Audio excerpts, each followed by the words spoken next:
Women here, I can see a lot of, I'm sure, working women who are trying to balance it all. And what were the challenges in those times? Did you face any, and how did you overcome them?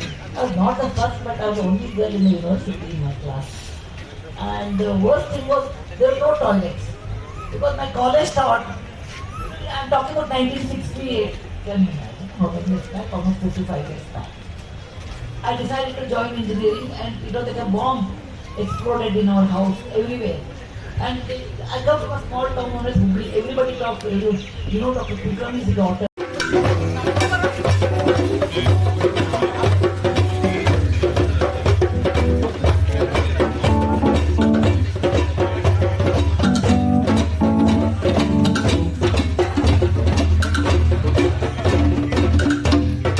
Translator Dubashi. We went to eat something pan bida event. I stayed in a fisherman's hut, and he asked me, "Ma'am, chai." I understand Oriya, but I cannot speak. He did not know that. I said no, and he told.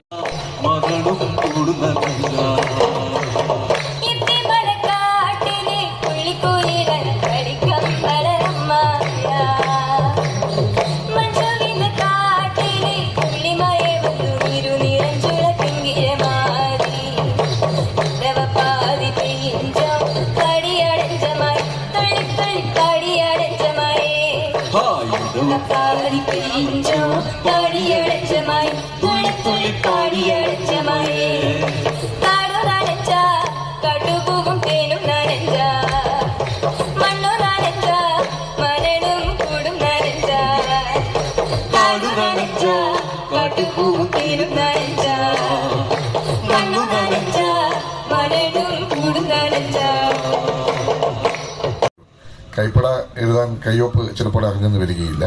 തമ്മിൽ പിന്നെ ഈ പറഞ്ഞ പോലെ വെള്ളടയാളമായിരിക്കും കുറെ കൂടി സൗകര്യം. അപ്പോൾ അങ്ങനെ വരുമ്പോൾ ഈ 50% എന്ത് കാര്യമുണ്ട്? രണ്ടാമതായിട്ട് സ്ത്രീകൾ രാഷ്ട്രീയത്തിലേക്ക് വരികയും രാഷ്ട്രീയ കക്ഷി രൂപീകരിക്കുകയും ചെയ്യുന്നത് കൊണ്ട് സാമൂഹികമായിട്ട് ഉണ്ടാകുന്ന ഗുണപരമായ മാറ്റം. My understanding of Swedish culture with the classical music, with the literature of those days, which is still read, of course, the art, the visual art, but also, of course. I think, shall we start with that, Didi? Okay. So in Baroda, she conducted a market survey for Hindustan Lever, but the whole thing was guided by none other than M.S. Srinivas. So let's hear what Leela Didi has to talk about that. Tell us about Thank you very much for this fabulous introduction. And I think, let me pick up on the Twilight Zone. Good, you reminded me. It gives me, how long will I last? So anyway.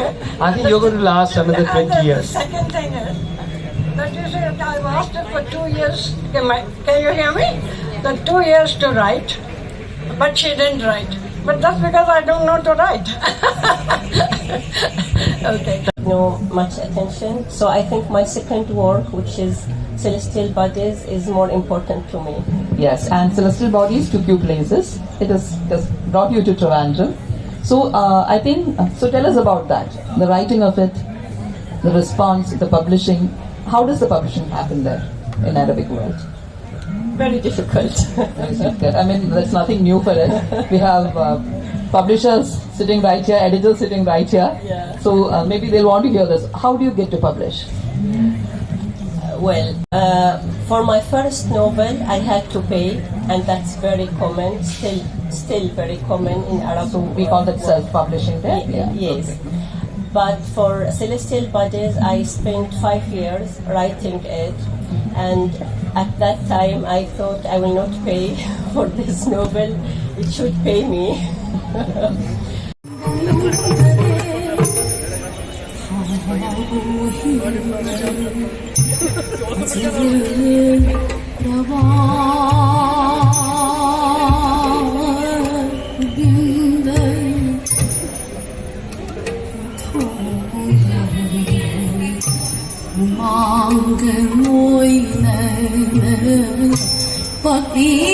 Forms a kind of balancing act on the one hand, shadows of history, dark, dark narrative, the past, bad things. Although I'm suggesting that maybe there's a more subtle way of thinking. I don't feel that way. I'm not really, I think even if it's translated into Malayalam, it will hold, because the things that the descriptions are just a prop. What I'm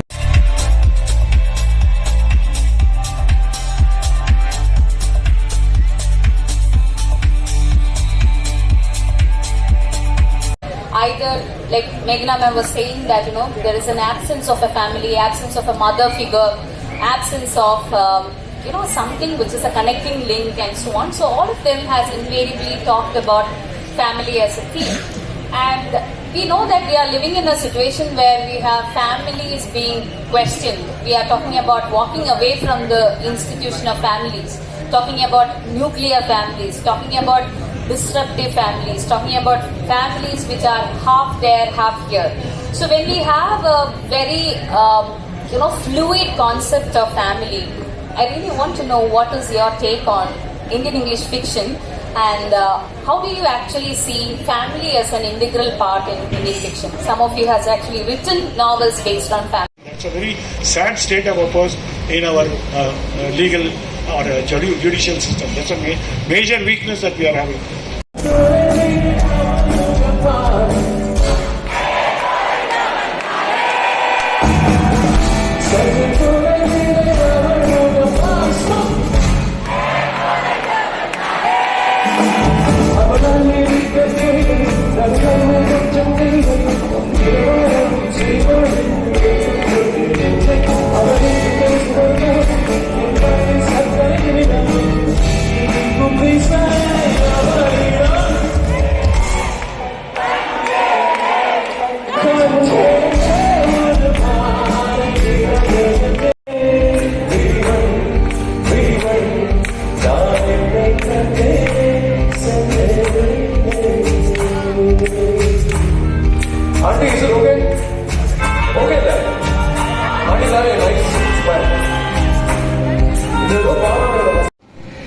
They came, found my mother.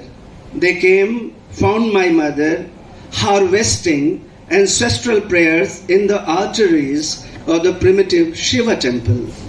They came, found my mother, harvesting ancestral prayers in the arteries of the primitive Shiva temple. They cut her fingers, lips, ears, eyelids, devoured them in festal hunger. Seeing this, my unmarried sisters turned corpses. I collected their torsos in a large towel, washed them in the holy spring waters, packed neatly in my college rucksack. They again came back.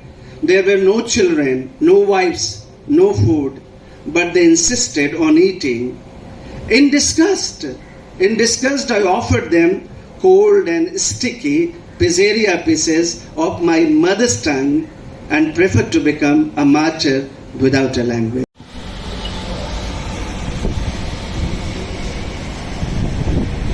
Only fragile, left alive. മാരാരനുസ്മരണമാണ് സംഭവം. ഏറ്റവും അവസാനം പുള്ളി പറഞ്ഞു, ഞാൻ മാരാരെ ഓർക്കുന്നു, ഒറ്റ വരിയാണ് എന്ന് പറഞ്ഞതുപോലെ ഞാൻ ആശാനെ ഓർക്കുന്നു. ഓർമ്മയിലുണ്ട് എന്നുള്ളത് അറിയാം, പക്ഷെ ആശാനെ ഈ പറഞ്ഞതുപോലെ കേന്ദ്ര. So that was the birth of Ancient Promises. I was feeling a bit rotten. I sat down with a new computer and started trying to just produce something to keep myself amused and also to learn the functions of Word. My husband said, you do write something and I'll teach you how to cut and paste and all that. I didn't have a clue how to do all that. So I wrote a chapter which, funnily enough, Kaikeshi and I were talking just now. She said her favorite scene is the scene of the marriage in Guruvayur, when Janu actually goes and marries this stranger. He's a relative stranger to her. So that was, oddly enough, Kaikeshi, the first page, and I was only planning to write one page. My husband said one page. I thought, right, I'll write one page. And that this was a scene because it was a very vivid memory in my mind. It was something I couldn't get out of my mind, even though I wanted to. So that descriptive thing actually stayed pretty much the same, even though many editors came to it, many eyes were on that when we were crafting, making it into a book. that stayed pretty much the same because I think the memory was so powerful, the writing was quite strong.